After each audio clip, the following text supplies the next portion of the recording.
데살로니가전서 5번째 시간이겠습니다. 제가 이 데살로니가 전서 말씀을 하게 된 이유와 동기가 있다면, 초대교회 같이 지금 이 시대에도 어쩌면 너무나 비슷한 환경과 그러한 여건이 있다. 지금 이미 다 알듯이 이 코로나라는 이 복병, 예기치 못한 2000년병 때문에 모든 분들이 힘들어하고 어려운 가운데 있습니다. 저마다 고통이 많이 있습니다. 또한 교회도 예외가 아닙니다. 어떻게 보면 교회가 더 많이 타격을 받고 있지 않은가, 그렇게 생각이 되어집니다. 그래도 제가 보니까 소상공인들이나 이런 여러 어떤 식당이나 기업이나 단체들은 그래도 뭔가 그래도 다른 10원이라도 재난지원금이나 이런 지원을 혜택을 받는 것 같은데, 교회는 공물도 없습니다. 일주도 없습니다. 오직 그냥 모이는데 제한을 많이 하죠. 수모임, 식사 모임도 여러 가지로. 어떻게 보면 이것들이 보이지 않는 전염병에 대한 구실로 교회를 조심스럽지만 좀 뭔가 누르고자 하는 그런 어떤 그런 모습들이 보여지는 것은 사실인 것 같습니다. 어쨌든 간에 지금 이 시대에 우리가 참 이렇게 어려움을 당하고 있는데, 그 데살로니가 교회 당시에도 핍박은 마찬가지였습니다. 그래서 이 복음 때문에, 이 신앙 때문에 핍박이 말할 수 없습니다. 그런데 어떻게 보면 지금보다 그때가 더 어떻게 보면 극심하지 않을까, 강도가. 그래도 지금은 이렇게 우리가 예배라도 드릴 수 있지만, 당시에는 숨어서 비대면이고 언제 모이기가 어려운, 그럼에도 불구하고 교회가 부흥하고 성장하고 또 성도들이 믿음을 지키고 있다는 것입니다. 그래서 이 데살로니가 이 교회는 하나님께 칭찬을 많이 들은 그런 칭찬받는 교회입니다. 또한 사도 바울이 이 데살로니가 이 말씀을 기록하게 된 동기가 있다면, 그럼에도 불구하고 주님이 오신다는 거예요. 아무리 이 핍박이 극심하고 어려움에 당해도 주님이 오신다는 사실이에요. 주님의 오심을, 이 재림의 주님을 기다리는 가운데 주님의 오심을 준비하는 삶을 살자. 그래서 이 데살로니가를 기록하게 되었고, 이 데살로니가 성도들이 그런 어려움과 핍박 가운데도 주님을 소망하며 재림의 주님을 기대하면서 고대하면서 그 어려움과 핍박을 이겨낼 수 있었다는 것입니다. 그래서 오늘 사도 바울이 이 데살로니가 전서는 데살로니가 교회에 보낸 편지, 성도들에게 보낸 유대와 격려와 칭찬의 메시지인데, 1장에 보면은 믿음으로 살아갈 때 수많은 환난과 핍박이 있습니다. 그런데도 불구하고 성령 충만함으로 그것을 이기고 믿음을 지킴으로 인해서 하나님 앞에 감사하다. 그리고 그 모습을 보는 이 바울이 성도들에게 그 아름다운 믿음과 신앙을 칭찬하는 모습을 볼 수 있습니다. 그리고 이어서 오늘 2장에 보면은 이제 지난날을 회고해봅니다. 지난날을 회고보니까 기억이 남는 것들이 있는데, 그것이 뭡니까? 전도라는 거예요. 전도. 어떻게 그렇게 어려운 가운데도 전도할 수 있을까?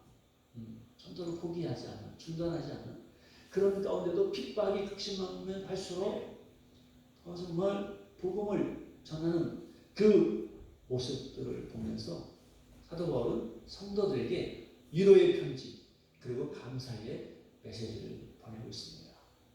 아멘. 아마도 하나님께서 살아계심에 있어서 오늘날도 이러한 예물적으로 이러한 하는 어떤 그 어려움 가운데도 그래도 여러분들이 꿋꿋하게 교회에 나와서 이렇게 주일 예배, 수예배, 금요예배, 새벽 예배 드리는 가운데 하나님께서 칭찬하시고 하나님께서 여러분 보시고 얼마나 기뻐하실까.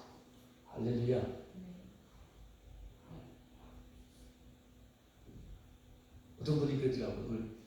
오늘 저하고 얘기하는데 요즘에 예배 드리세요? 그러는 거예요. 예배 드리죠. 예전처럼 많이 모일 수는 없지만은 예배 다 드립니다. 그래요? 예배 드립니다. 많이 우리가 또 지금 모일 수 없지만은 그럼에도 불구하고 우리 교회는 주일 예배 모든 예배를 쉰 적이 없습니다. 주일 예배든 수예배든 이제 금요 예배 또 새벽 기도가 회복되고 있습니다. 얼마든지 우리가 이런 상황 가운데도 하나님 앞에 예배 드릴 수 있다는 것 너무 귀하고 감사한 거예요. 할렐루야. 아멘. 그래서 여러분 이 시대에 우리 믿음의 사람들의 정체성이 중요하다는 것입니다. 과연 우리가 누구인가? 우리가 어떤 존재인가? 늘 우리가 힘들고 어려울 때 위축될 때마다 우리는 우리 자신의 정체성을 분명히 기억하는 게 힘이 되겠더라고요.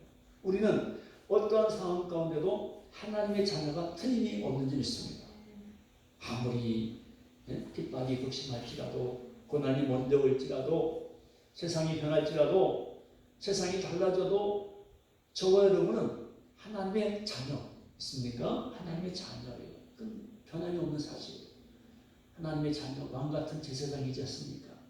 그래서 우리가 어떠한 상황 가운데도 우리가 꼭 해야 될 것이 있다면 그것이 뭐예요? 예수님을 잘 믿는 거예요. 아멘.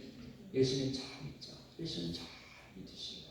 이것처럼 우리에게 큰 소망이 없고 우리가 하나님 믿는 우리가 꼭 해야 될 일인 것입니다. 예수님을 잘 믿으시고 또한 어떠한 상황 가운데도 우리가 복음 전도, 영원 구원 주님께서 땅끝까지 복음의 증인이 되라고 말씀하시는데 우리가 할 수 있는 한 우리가 이 전도의 귀한 열매를 맺어야 될 줄 믿습니다. 할렐루야. 아멘. 그래서 오늘 시대에 우리가 지금 전도를 회복해야 되는데 이 전도가 지금 사실 굉장히 어려운 가운데 있습니다. 어떻게 시작돼야 될지 원래부터 전도하기가 어려운데 원래부터 어느 순간부터 교회가 이 전도가 쉽지 않은데 이 코로나 때문에 더 지금 어려운 상황에 놓여 있는데 그럼에도 불구하고 우리가 뒷짐질 수가 없습니다. 어떻게 하면은 이 전도를 회복할 수 있을까? 그 고민이 되어집니다. 좌우지간에 여러분 같이 우리의 이 사명 본질을 잃어버리지 않기를 주의 이름으로 축원합니다. 오늘 본문에 보니까 13절에 이러므로 우리가 하나님께 끊임없이 감사함 있습니까? 여러분 우리가 하나님을 생각할 때마다 감사가 끊임이 없습니다. 매일매일 주시는 감사. 하나님께서 우리에게 범사에 감사하라고 말씀하고 있는데 끊임없이 우리가 감사한 거예요. 감사. 무엇 때문에 감사합니까? 오늘 보니까 많은 고난 가운데도 사도들과 주를 본받는 자가 되어서 감사하다. 13절에 보니까 형제들아 너희가 그리스도 예수 안에서 위대해 있는 하나님의 교회를 본받는 자가 되었으니 끊임없는 고난 가운데도 이 표대를 향하여 주님을 향하여 이 신앙이 굳건한 것, 주님을 본받는 그것이 바로 칭찬받고 감사한 이유다 그것입니다. 또 하나는 13절에 하나님의 말씀을 받을 때에 사람의 말로 받지 아니하고 하나님의 말씀으로 받음으로 말미암아 감사하다. 할렐루야. 여러분 하나님의 말씀, 이 하나님의 말씀, 이 설교자가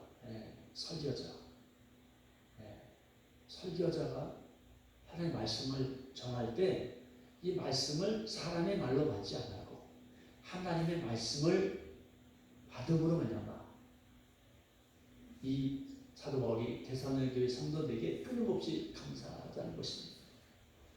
하나님의 말씀 신구약 66권을 정확하게 설교자는 성경 말씀 그대로 전해야 되겠죠. 설교자는 그 책임이 있는 겁니다.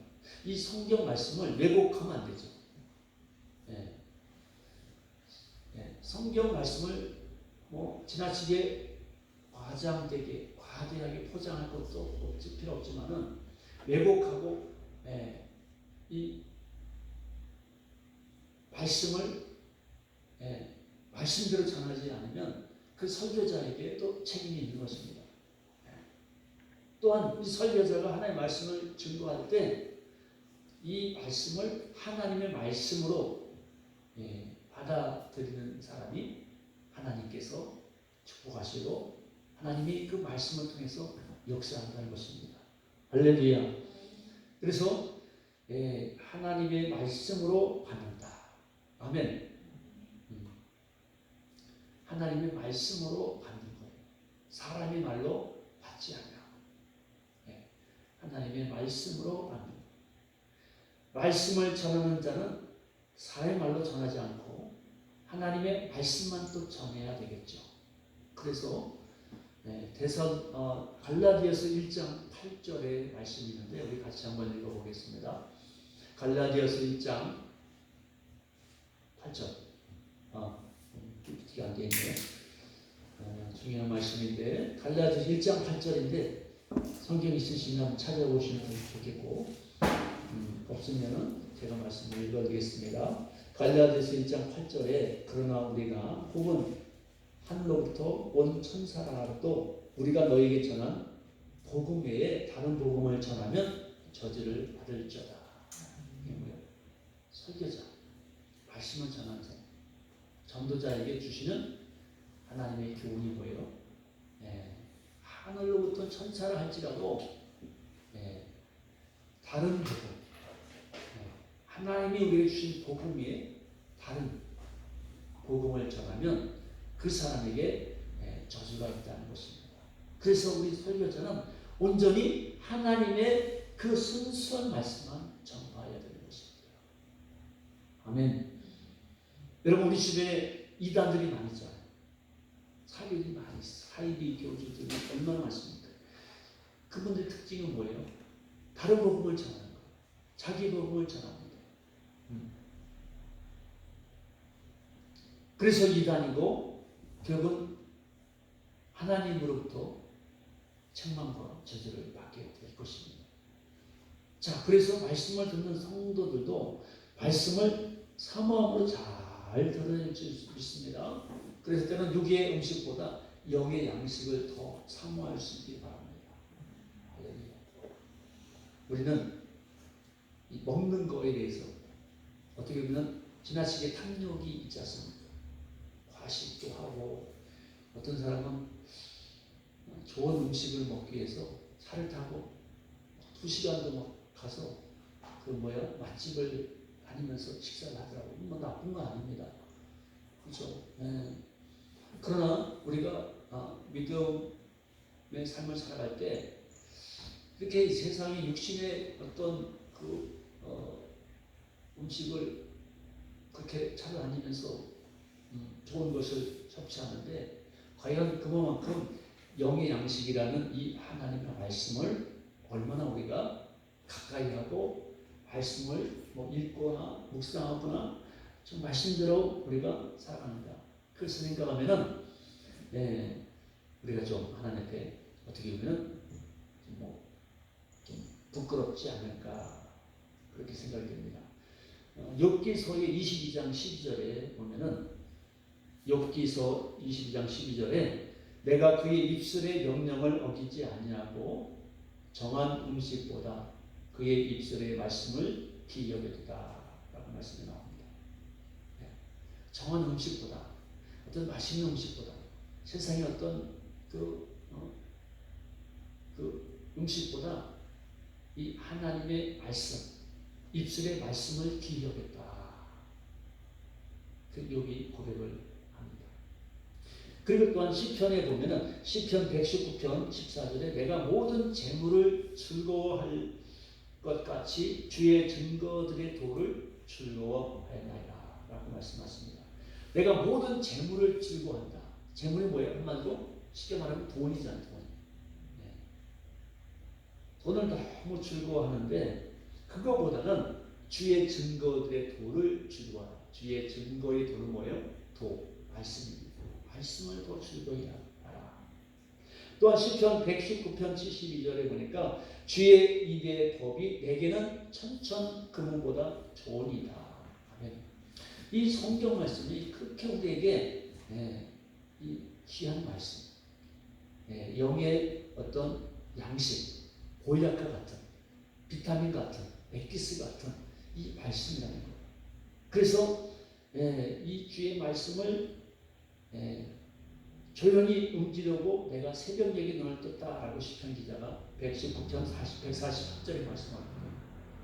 너무 말씀이 좋아서 새벽에도 일찍 일어나가지고 눈 뜨자마자 성경을 본다는 거예요.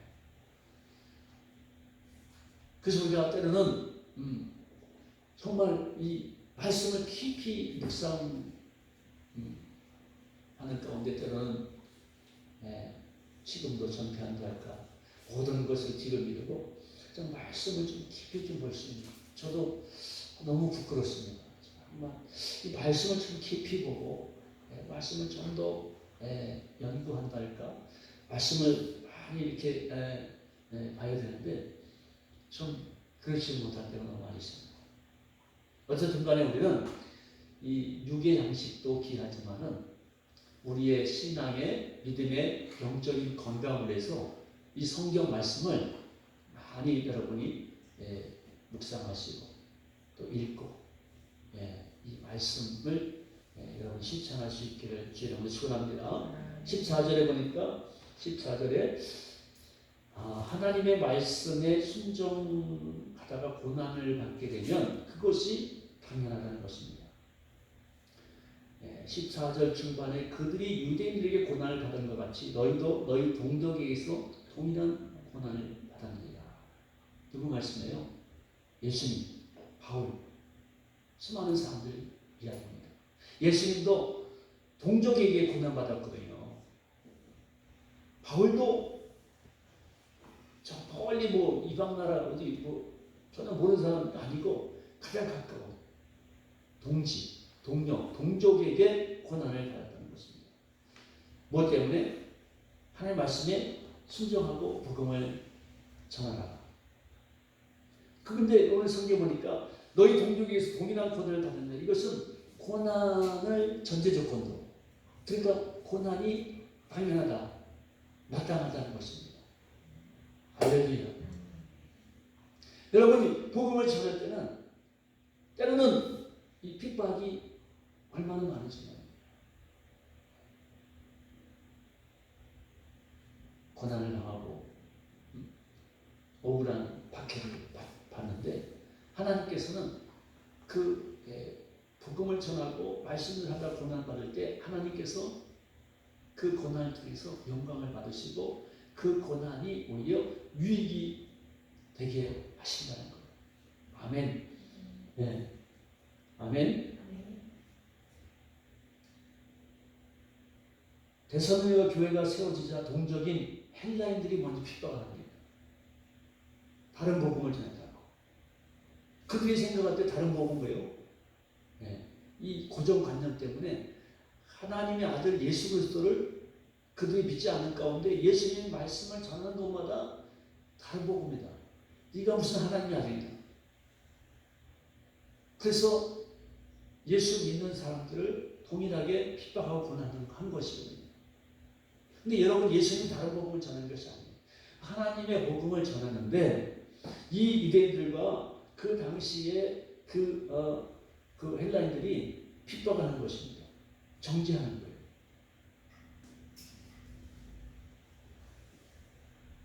(15절에) 유대인은 주 예수와 선지자들을 죽이고 핍박의 도가 지나쳐서 죽인 겁니다. 예수님이 죽으셨습니다. 사도 바울도 죽었어요. 제자들도 다 순교했습니다. 주 예수와 선자를 죽이고 우리를 쫓아내고 하나님을 기쁘시게 하지 않고 모든 사람에게 대적이 되었어요. 유대인들은 예수님과 선자를 죽였습니다. 당시에 이단이라고 했던 예수를 핍박하는 것 당연했고 그들의 잘못된 고정관념으로 결국은 선지자들을 다 이렇게 죽이게 됩니다. 그런데 여러분 놀라운 것은 16절에 우리가 이방인에게 말하여 구원받게 함을 그들이 금하여 자기 죄를 항상 체험해 노하심이 끝까지 그들에게 임하였느니라. 아멘. 자 여러분 정말 어떻게 보면 이걸 영적으로 해석할 때 너무 우리에게 신나는 거예요. 마지막 심판 때에 이 핍박하고 이 하나님 믿지 않는 악한 세력들은 하나님께서 심판하고 영벌에 처한다고 말씀하고 있는 것입니다. 이 노하심이 끝까지 그들이 임하여 됩니다. 하나님이 끝까지 추적해서 그들을 다 하나님이 벌하신다는 거, 영벌에 처한다.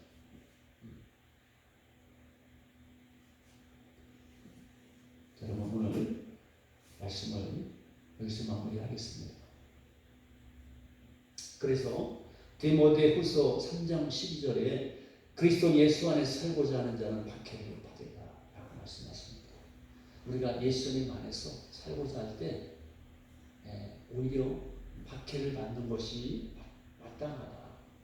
이미 주님도 박해를 받으셨고 당시에 모든 주님을 따르는 제자들과 무리들이 박해를 받았습니다. 지금도 마찬가지예요. 지금도 우리가 믿음으로 살면 때로는 고난과 핍박을 받습니다. 근데 여러분 그것이 이상한 것이 아니에요. 지극히 당연하다.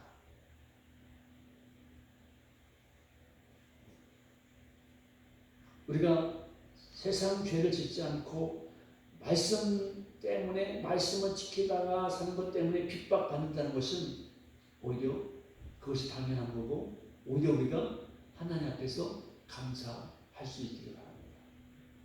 아멘. 어떤 유혹과 핍박에도 하나님의 뜻대로 사시는 저와 여러분 되기를 주의 이름으로 축원합니다. 오로지 주님만 바라보시기를 주의 이름으로 축원합니다. 할렐루야. 기도하겠습니다. 하나님 아버지 감사합니다. 오늘도 데살로니가